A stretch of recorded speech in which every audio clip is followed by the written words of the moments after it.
টাকা থাকলেই বিলাসিতা দেখাতে হবে। আমার ক্ষেত্রে কিন্তু এটা একদমই উল্টো। তো আসসালামু আলাইকুম বন্ধুরা, সাবিনা লাইফস্টাইল থেকে আপনাদের সবাইকে স্বাগতম জানাই। আশা করি আজকের ব্লগটা আপনাদের কাছে একটুও যদি ভালো লাগে তাহলে অবশ্যই আমার চ্যানেলের পাশেই থেকে যাবেন। তো সকাল সকালই ক্লিনিং শুরু করে দিয়েছি। আসলে সকাল থেকে যদি কোনো কাজ করা হয় সেই কাজগুলো কিন্তু খুবই দ্রুত শেষ হয়ে যায়, আর সব কাজ করে কিন্তু অনেকটাই ভালো লাগে। কারণ আমরা যারা গৃহিণী তারা কিন্তু দেখবেন সকাল সকাল কাজটা শেষ করতে পারলে মনে একটা শান্তি বিরাজমান কাজ করে। তো আমার কাছে তো সকাল সকাল কাজটাই ভালো লাগে, তাই সকাল সকালে শুরু হয়ে গিয়েছি। তো প্রথমেই বিছনার বেডশিটটা চেঞ্জ করে নিলাম, কারণ বাচ্চা থাকবে আর নোংরা হবে না তা তো হতেই পারে না। তো এই জন্য কয়েকদিন পরপরই আমার বেডশিট চেঞ্জ করতে হয়, আর বেশি দিন ব্যবহার করতে পারি না কারণ বাচ্চারা নষ্ট করে ফেলে। তো এই জন্য সকাল সকালই বেডশিট চেঞ্জ করে কাজ শুরু করতে যাচ্ছি। তো আসলে আমি জানি আমাদের মেয়েদের কিন্তু একটা জিনিস অনেকটাই কমন, তারা কিন্তু নোংরা জিনিসটা একদমই পছন্দ করে না।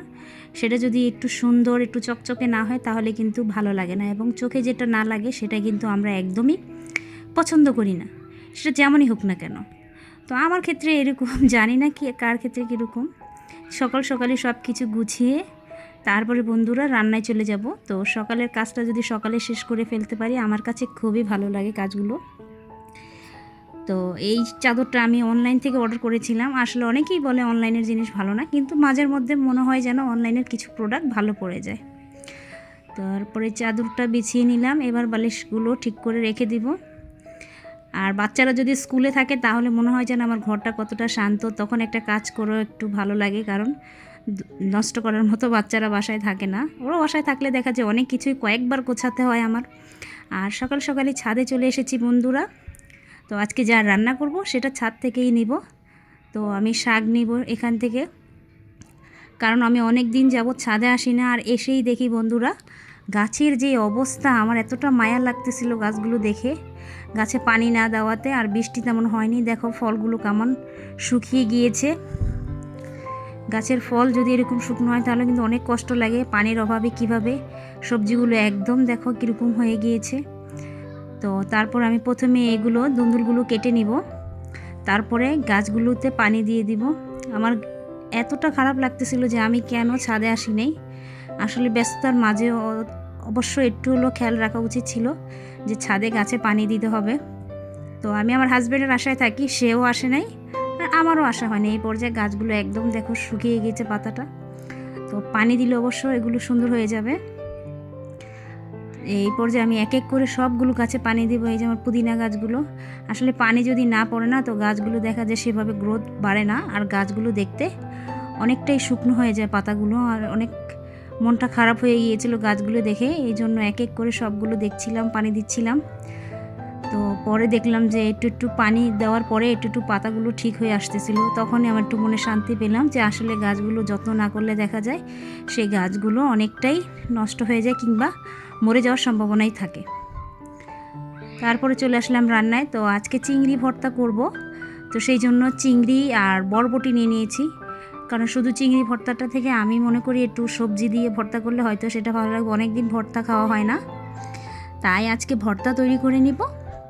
সেই জন্য আমি প্রথমে চিংড়ি মাছগুলো ভেজে নিব। তো আমি এগুলো বেটে নিব, এই জন্য আর বেশি পরিষ্কার করি নেই। নদীর বা সামুদ্রিক যদি চিংড়ি মাছ হয় তাহলে সেগুলো কিন্তু এভাবে অনেক পরিষ্কার থাকে। তো এইভাবে আমি সবগুলো উপকরণ ভেজে নিব। আর বরবটিটা আমি সিদ্ধ করে নিয়েছিলাম, তাই সবগুলো উপকরণ এখানে ভেজে নিলাম। এই যে দেখুন বন্ধুরা কি কি নিয়ে নিয়েছি: বরবটি, পেঁয়াজ, কাঁচামরিচ, রসুন আর চিংড়ি মাছ ভেজে নিয়েছি। এই পর্যায়ে আমি এগুলো বেটে নেব। আসলে কাটাকাটি বাটাবাটি তারপরে কিন্তু আসল স্বাদে চলে আসে ভর্তা। তো একটু কষ্ট না করলে তো আর একটু ভালো খাবার খাওয়া যায় না, একটু কষ্ট তো করতেই হয়। অনেকেই দেখবেন বাটাবাটির ভয়ে কিন্তু ভর্তা তৈরি করতে চায় না, কিন্তু আমার কথা হচ্ছে যে একটু ভালো খেতে গেলে একটু কষ্ট তো করতেই হবে।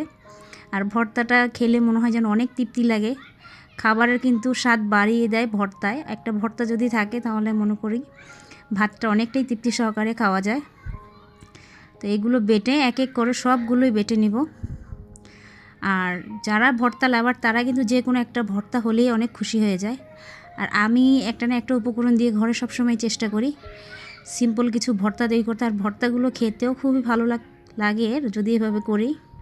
আর আমি এগুলো ভেজে দেওয়ার কারণ হচ্ছে আমি লম্বা টাইম রেখে ভর্তাটাকে খেতে পারবো। যদি কাঁচা পেঁয়াজ রসুন ইউজ করা হতো তাহলে দেখা যায় সেই ভর্তাটা কিন্তু নষ্ট হয়ে যাওয়ার সম্ভাবনা থাকে। আর যে বলতেছিলাম, টাকা থাকলেই কি বিলাসিতা দেখাতে হবে তা তো নয়। কারণ অনেকেই আছে টাকা নেই কিন্তু বিলাসিতা দেখাতে গিয়ে পকেট পুরো ফাঁকা হয়ে যায়। কিন্তু আমার ক্ষেত্রে আমি মনে করি হিসেব করে চলা ভালো। যতই আমার টাকা থাকুক, সেই টাকাটাকেই আমার যে মানুষের সামনে শো অফ করতে হবে, এই জিনিসটা কেনই জানি আমার কাছে একদম ভালো লাগে না। আমি সিম্পলের মধ্যে থাকতে খুবই পছন্দ করি। আর সবসময় চেষ্টা করি যে আমার যা আছে তার ভিতর থেকে কিছু সঞ্চয়, কিছু খরচ করে জীবনটা কাটাতে চাই না কারো কাছে হাত পাততে হোক, এরকম দিন যাতে না আসে, এরকম চিন্তাভাবনা করেই কিন্তু আমরা সবসময় চলাটা আমাদের উচিত। তো আমি তো এই চিন্তাই করি। আর এই পর্যায়ে আমার ভর্তাটা হয়ে গিয়েছে। তো আজকে কি মাছ রান্না করব, এই যে সামুদ্রিক একটা মাছ নিয়েছি। এই মাছটা কিন্তু খেতে খুবই ভালো লাগে। এই যে গাছ থেকে দুন্দুল আলু কেটে নিয়েছি এনে, আর সবগুলো কেটে নিয়েছি। আর শাক নিয়ে বলেছিলাম না শাক রান্না করব, তো এই ছাদে থেকে শাক নিয়ে এসেছি, পুঁই শাক, আলু শাক। তো এগুলো আজকে রান্না করব। আর সব সময় চেষ্টা করি যতই না স্বামীর থাক, কিন্তু সেই স্বামীর টাকাটাকে যদি আমরা সেভাবে সেভ করে চলি, তো একটা সময় আমাদের সেই সঞ্চয় টাকায় কিন্তু আমাদের বিপদের কাজে লাগে। তো আমার চিন্তাভাবনা এরকম। তো অনেক আপু অনেকেই আছেন যারা মনে করেন যে স্বামীর টাকা খরচের জন্য। হ্যাঁ, খরচের জন্য, কিন্তু খরচ করার পাশাপাশি কিন্তু আমাদের সঞ্চয় করাটাও জানতে হবে। তো সঞ্চয় জিনিসটা কিন্তু আমাদের ভবিষ্যতের সেভিং, যেটা আমাদের কোনো বিপদ যদি আসে সেটা আমরা মোকাবেলা করার জন্যই কিন্তু আমরা সেই টাকাগুলো সেভিং করে রাখি। আর মানুষকে বলা তো যায় না কখন কি হয়ে যায়। মানুষের জীবন মুহূর্তের মধ্যে পাল্টে যেতে পারে। তো সেই জন্য আমাদের কিন্তু সবসময় ভবিষ্যতের সেভিংয়ের চিন্তা করে চলাটা উচিত। তো এই পর্যায়ে আমি শাকগুলো রান্না করে নিব। তো শাক গাছের থেকে শাক টাটকা এনে রান্না করে খাওয়াটা কিন্তু অনেক টেস্টি হয়। আমি এই জন্য এরকম প্রায় ছাদ থেকে নিয়ে আসি। কারণ অনেক সময় দেখা যায় বাজার করতে একটু দেরি হয়ে গিয়েছে, তো ঘরে যা থাকে সেগুলো দিয়েই রান্না করে ফেলি ছাদে থেকে নিয়ে এসে। আর ছাদে দু একটা গাছ লাগিয়েছি যাতে সহজেই নিজের হাত দিয়ে ছিঁড়ে এনে রান্না করে খেতে পারি। কারণ নিজের হাতের সবজি চাষ করে খাওয়াটা সেটার একটা আনন্দ, আবার এটার স্বাদটাও কিন্তু অন্যরকম। তো আমার কাছে তো খুবই ভালো লাগে। তাই সবাইকেই বলবো, সবাই যতটুকু জায়গা পান অবশ্যই নিজের হাতে কিছু গাছ বুনে সেখান থেকে ফল কিংবা সবজি খাওয়াটার আনন্দটা কিন্তু অনেক। তো এই পর্যায়ে মাছ রান্না করে নিব।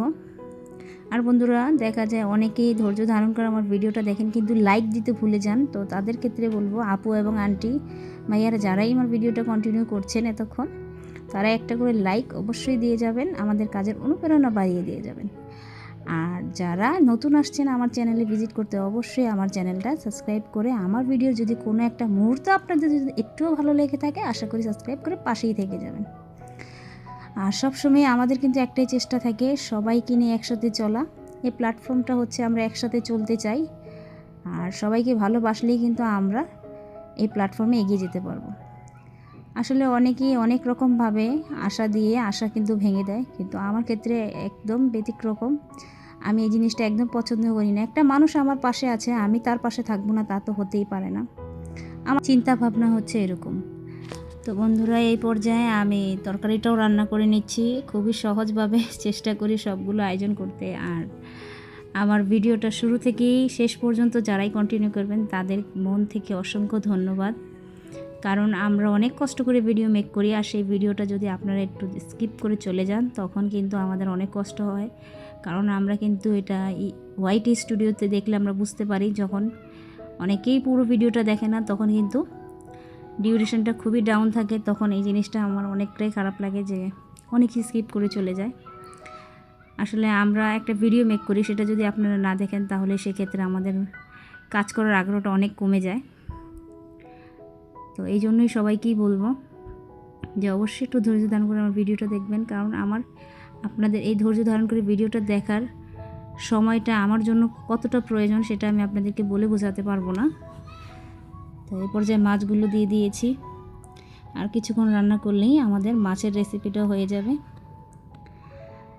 সবাইকেই বলবো যাদেরই নতুন চ্যানেল তারা অবশ্যই ধৈর্য ধরে লেগে থাকবেন, কারণ আমাদের চ্যানেলটা গ্রো করতে হলে একটু সময় প্রয়োজন। নতুন হিসেবে কিন্তু অনেকেই দেখবেন হতাশ হয়ে যান, হতাশ হলে কিন্তু চলবে না। প্রতিটা কাজের মধ্যে আমাদের আত্মনির্ভরশীলতা বাড়াতে হবে, তাহলে আমরা জীবনে কিছু করতে পারবো। সফল ইউটিউবার হতে হলে সবাই ধৈর্য ধরে লেগে থাকতে হবে, এটাই আমার মূল কথা। তো আজকে এই পর্যন্তই। তো সবাই ভালো থাকবেন। নেক্সট কোনো ভিডিওতে আবারও হাজির হয়ে যাব আপনাদের মাঝে। তো সবাই আমার ভিডিওগুলো দেখার জন্য সবাইকে আমন্ত্রণ থাকবে। তো আজকে এই পর্যন্তই বন্ধুরা। তো সবাই ভালো থাকবেন। আল্লাহ হাফেজ।